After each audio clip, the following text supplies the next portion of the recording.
Good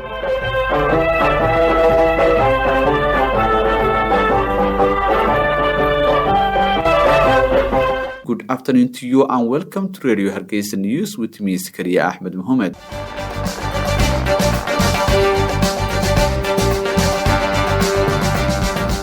The headlines.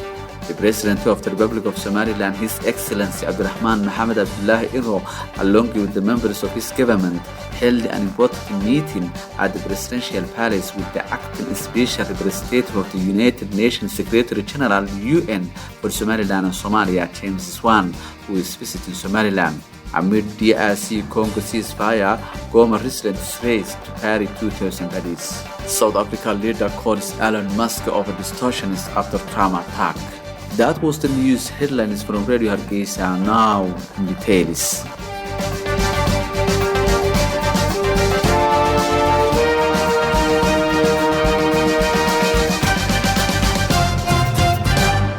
The President of the Republic of Somaliland, His Excellency Abdulrahman Mohammed Abdullahi Irro, along with the members of his government, held an important meeting at the Presidential Palace with the acting Special Representative of the United Nations Secretary General UN for Somaliland and Somalia, James Swan, who is visiting Somaliland. The UN Secretary General's representative congratulated the President on his victory in the presidential election held in Somaliland on November 13, 2024.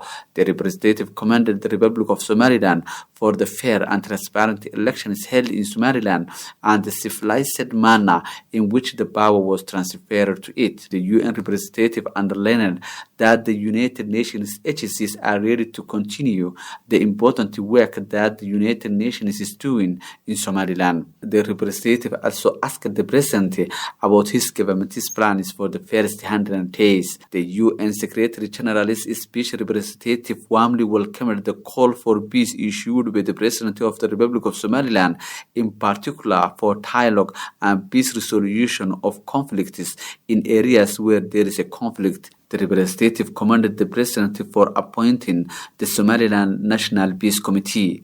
The President of the Republic of Somaliland, His Excellency Abdulrahman Mohammed Abdullahi Irro, for his part thanked the UN Secretary General for his mission to Somaliland. The President acknowledged the significant and long-standing work, both humanitarian and diplomatic, carried out by the United Nations agencies in Somaliland. Amid DRC Congo ceasefire, Goma residents race to Paris 2000 Paris. People in the Eastern Democratic Republic of Congo is Goma rushed to Paris some 2,000 victims of last week's battles for the city as they feared the spread of disease amid a ceasefire. The Rwanda-backed M23 rebels who captured Goma declared a ceasefire on Monday and largely upheld it, though some residents reported sporadic shooting and looting on Tuesday. People in the city took stock of bombed-out buildings and tried to clear overflowing markets. More than 2,000 parties of people killed in the last week's conflict require burial in Goma, the DRC's communication minister said overnight. The United Nations said at least 900 people were killed and almost 3,000 injured in the days of the fighting in Goma leading up to its capture.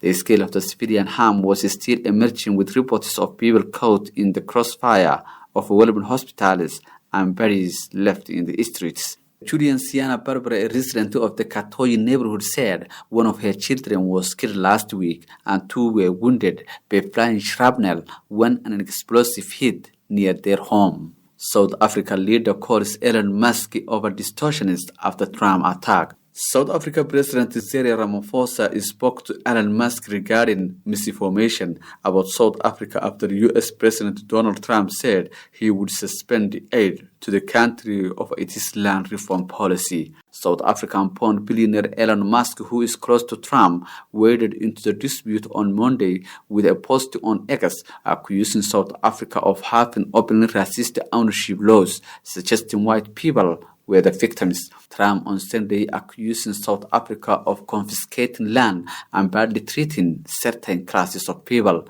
Ramaphosa responded by saying the government had not confiscated any property and the policy is aimed at ensuring equitable public access to land. The presidency said in a statement that Ramaphosa and Musk spoke on Monday on issues of misinformation and distortions about South Africa. In the process, the president reiterated South Africa's constitutionally embedded values of the respect for the rule of law, justice, fairness, and equality. It said, give no further details.